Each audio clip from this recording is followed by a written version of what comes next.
kind of just want to wrap things up so we can get into the discussion on how we can test penal common sense. So basically what these different marketing campaigns rely on is that the backstage of penal infrastructure marketing is not exposed, that the public only hears and buys into the polished narratives of authorities that are guided by penal common sense, which I'm defining as reasoning related to penal policy and practice that appeals to commonly held assumptions or logic, yet is unsubstantiated by empirical evidence. Jobs, show me the evidence. They don't have any. Green prisons, show us the environmental assessments. Oh, you're building a green prison on a wetland. Good for you. Anyways, what can be done? And I'm just an academic doing my bit, so I'll leave the organizing to people who know what they're doing. But just a few things. I think there needs to be a discussion and a robust discussion in Canada about how to address the complex conflicts and harms in our communities that are labeled crime, or whether they should be addressed at all through criminal law. We have a Bill S10 before Parliament that's going to put harsher penalties for marijuana, for instance. When I started university, we were talking about decriminalization in a serious way. I wonder what the heck has happened. Anyways, so having serious discussions about addressing some of the issues that do have real impacts on people, even if the rate of these types of events are going down, we still need to take it seriously and try and find some complex answers and complex approaches to these complex issues. Have discussions as to whether or not new prisons should be established.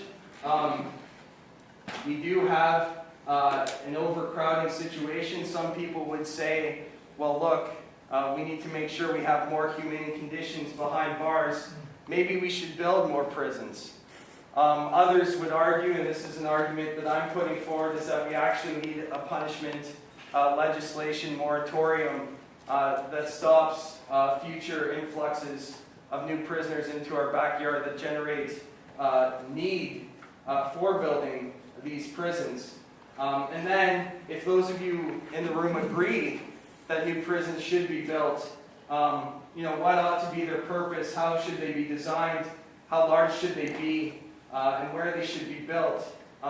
You're the community, amongst many communities in Canada, who are doing the heavy lifting in this area, and you should demand involvement. And at the very least, if the government's not going to involve you in these decisions, the least they could do is give you straightforward information and be honest about the costs. Constantly we hear the government saying Canadians are willing to pay the cost of what we're trying to do here. Well, if we're so willing to pay the cost, why won't you disclose the full cost of your initiatives so we can make our decisions on your own? Thank you, Daddy and Mommy government.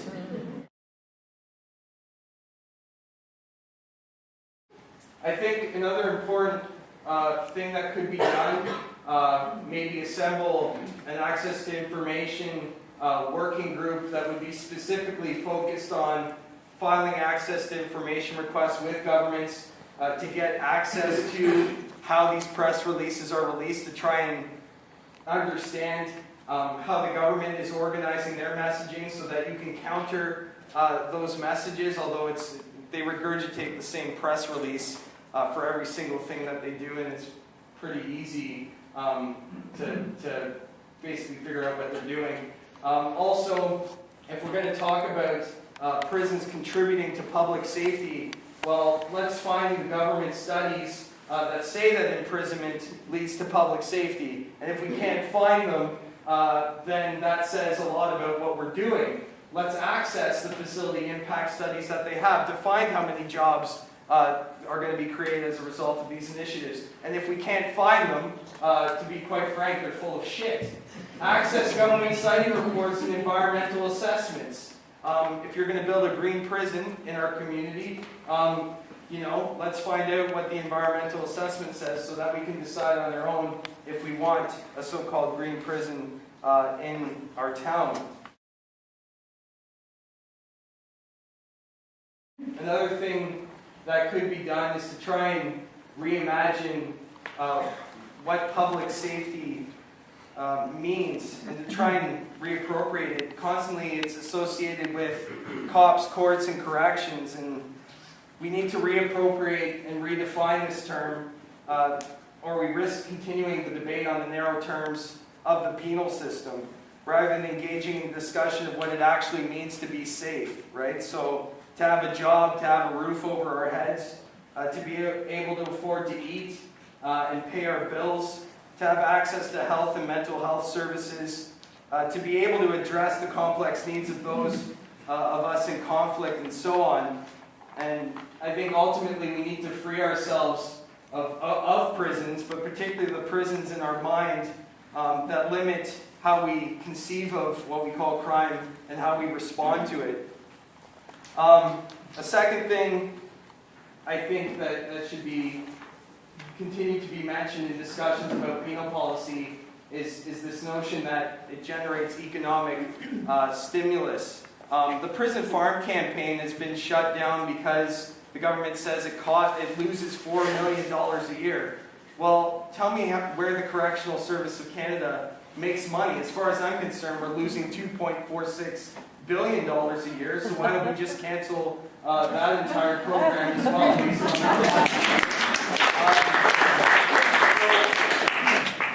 What kind of infrastructure do we want to build as a country moving forward?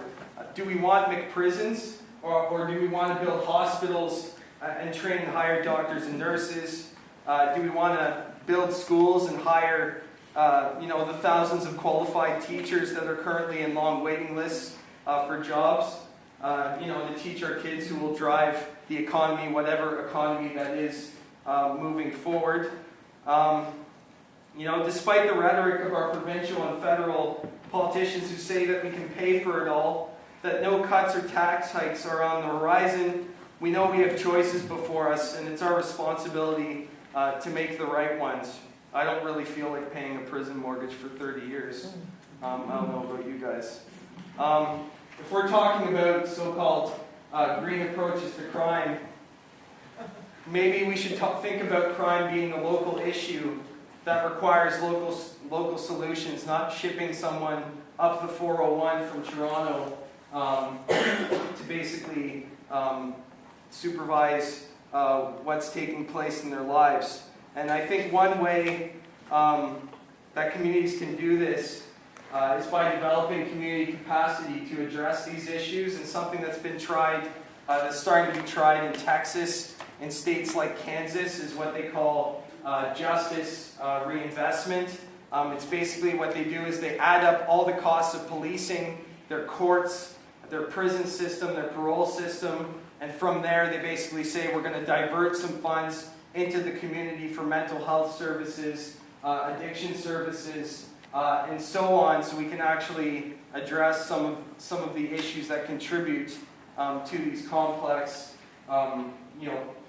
issues that we're facing in our communities. And if Kansas and Texas can do that kind of thing, why can't Canada? Why are we not following Newt Gingrich, former Republican House Speaker's advice in the Washington Post last week, where he said, I was once a proponent of mass incarceration. It's bankrupted our states. It's bankrupted the federal government. It doesn't work. And the joy we feel by punishing people isn't really worth it. Why don't we try more effective and less costly community-based alternatives than building more prisons in the future as they try to dig themselves out of the massive deficit that we have. And then just one last thing to finish. Today it seems that there's not a challenge we face that the federal government things could not be resolved by tabling legislation that will lead to an increase in the use of imprisonment. So you have an addiction, we have a prison for that. You have a mental health issue, we have a prison for that. You've arrived on the shores of Canada looking to escape conflict and persecution at home. We have a prison for that. You protested the prevailing economic order in which 10% of the world's richest control 85% of the wealth. We have a prison for that too. You protested the government's decision to close the prison farms without your input and consideration of the benefits to your community. We have a prison for that. Despite warnings from watchdogs, senior prison officials, prison staff, prisoners, and others who know full well the dangers of increasing our reliance on incarceration and prison overcrowding, the federal minister of public safety seems unconcerned. So he's emboldened by a vision of public safety that offers little more than temporary incapacitation in the name of victims of crime who are portrayed as having a unified voice in support of the government's carceral binge. We're on a path that will likely lead to more victimization in the future because when it comes to the reintegration of criminalized populations, this government has little to offer and cancels programs like prison farms that ease the transition of prisoners into society. We know this, yet the drumbeat persists and the tempo is picking up. This last legislative session that we're currently in right now, 40% of the government's bills are trying to reform some part of the justice system. We're in the midst of an economic crisis, and this is what the government's concerned about. Some will say that where penal policy and practice is concerned, that the times they are changing. To use an expression included in the title of the 2010 Conference of the Canadian Association of Chiefs of Police. And, while the penal policy trajectory is going towards a significant increase in the use of imprisonment as a result of the government's action, our carceral future is not set in stone. There's always alternatives. So I'm just going to ask you to close your eyes just for 2 seconds. You're going to have to trust I'm not going to do something wacky. Anyways, so imagine you're doing the dishes in your kitchen. You've plugged the sink so that the water doesn't run down the drain. You turn on the tap. The sink begins to fill. Eventually, the water reaches the top of the sink and is about to spill over onto your kitchen floor. A huge mess in the making. Clearly, it's in your interest to prevent this pending crisis in your home. Do you pull the plug to allow some of the water to run down the drain? Do you turn off the tap to cut off the water supply? Or do you run to your local hardware store to buy a bigger sink? Okay, so open your eyes, right? So our prisons are already full, and we have embarked on a path of overflowing old prisons that officials intended to replace and to build new prisons to absorb an influx of new prisoners. The path taken is not one towards public safety, but one that will lead to cuts in other social expenditures, higher taxes, or both, although they say we won't have to cut anything. Don't worry about it. I'll take their word for it. We have to remember that this is not inevitable and that there's still time to turn off the tap or pull the plug on Canada's march towards mass incarceration. And for me, a Canadian punishment legislation moratorium that will prevent this influx is the best way forward for this temporarily, so that we can take the time to actually develop community capacity and community solutions to community issues. So thank you.